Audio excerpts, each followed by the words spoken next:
So I'd like to return to the issue of freedom of choice to ask a question purely about the plot of the first 6 movies.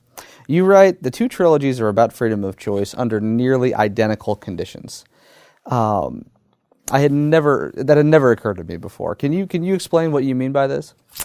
What the trilogies do that's ingenious, it's really brilliant, is that in the third released movie, Return of the Jedi, Luke faces a series of choices, many of the most difficult ones put to him by the Emperor or Darth Vader, whether to go to the dark side. Those choices are put to him under circumstances in which he can save himself in some literal sense from getting killed, but also embark on a life of authority and power. And he says at the key moments, no, I'm not going to do that. And you can see in Return of the Jedi that Luke comes very close to going to the dark side in his fight with his dad. He comes not just close, he goes there. You can see it in the movies and in the novel, it's unambiguous that the dark side is with him. He goes there. But at the last moment, he retreats and says, "You failed, Your Highness. I am a Jedi, like my father before me." Which I think has a claim in context to being one of the most moving lines in the history of motion pictures, even though it's in Star Wars movies. That's how you close the book. Yeah, it's an overwhelming line, I think, given the entirety of the saga. Anakin, in the second trilogy, the prequels, is in exactly the same position as Luke with the same interlocutor, Palpatine.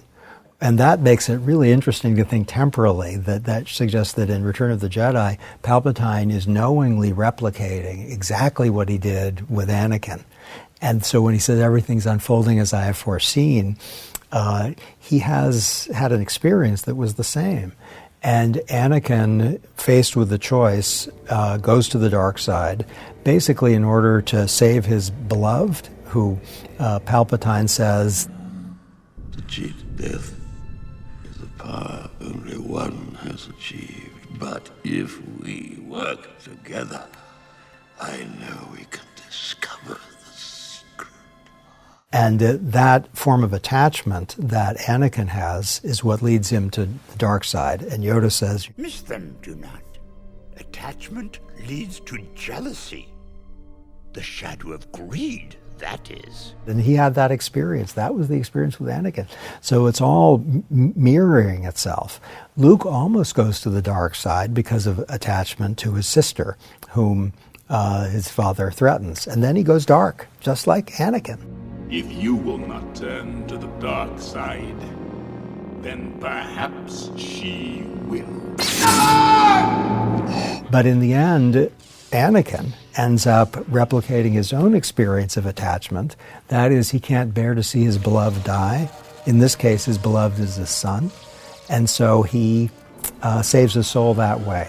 It's really complicated stuff, yes, where the dark side is both the place you go because you have intense attachment, and it's in the end the source of salvation, which makes, I think, the movies have a big Christian theme.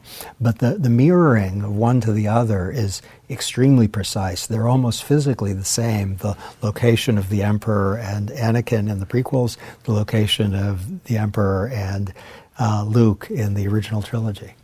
So why do you think Luke was able to surmount that temptation, but Anakin wasn't? Anakin was a pretty damaged guy. So he was a slave. He had no father. Maybe that's the simplest answer.